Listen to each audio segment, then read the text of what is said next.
Yo, yes now, bless now. Don't forget the rest now. Bada bing, bada bang. There's Rocksteady at King of the Pit TV. We've just finished listening to Green River's 1984 demos, as you can see on the back of me. Okie dokie. It was good. It was good. It was interesting, let me say. I had this recommended via Patreon by my man Gary, who's been putting me on to some great music, to be fair with you. This is going to be an overview of that record, and I'm going to give it a little rating afterwards. To be honest, I don't think I should be rating this because it's early days. If it's a set of demos, it's a set of demos. And I don't know how seriously I should be taking this, as opposed to it quite simply, as Gary has told me, setting foundation of what was to become grunge. And listening to this record, if it was really put out in '84, it was ahead of its time. Definitely had a ahead of its time sound. Now, the tracks I were listening to, they were produced very well. I think they might have been remastered, to be honest with you, because it was a brilliant sound. And I don't know how these kids pulled their money together to get a record sounding as good as this in '84. Like, that's crazy to me. So, let me say, let's have a look at the track list here. There was 9 tunes. We could average it out about 3 minute a track. We had some shorter songs and we had a couple of longer songs to extend that overall playtime. Some songs were definitely better than others because, given it was, you know, younger people playing foundational music, pioneering something new, there was a couple of ideas, a couple of interchangeable ideas going on.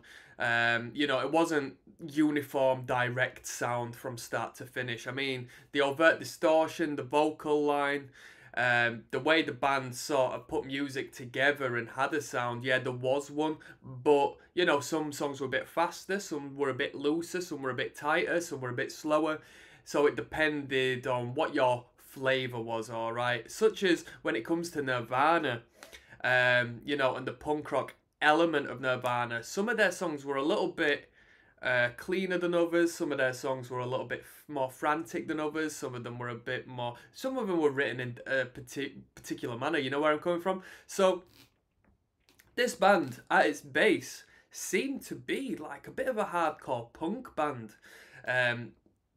Bit more distortion on there, bit heavier than what you'd expect with most of the early hardcore punk bands, but their approach to things, some of the riffing, the vocal performance was quite hardcore punk, early hardcore punk, and there was a bit of metal in there as well, to be honest. Not in the realms of but vocally there was a bit of a grim sort of performance on there, like the early days of what was to become a black metal and what was to become a death metal, when they still had that relatively clean vocal line, as opposed to like the death metal grunts and growls that was to become later on down the line.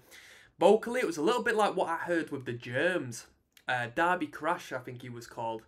That sort of vocal style. You know what I mean? So that was cool.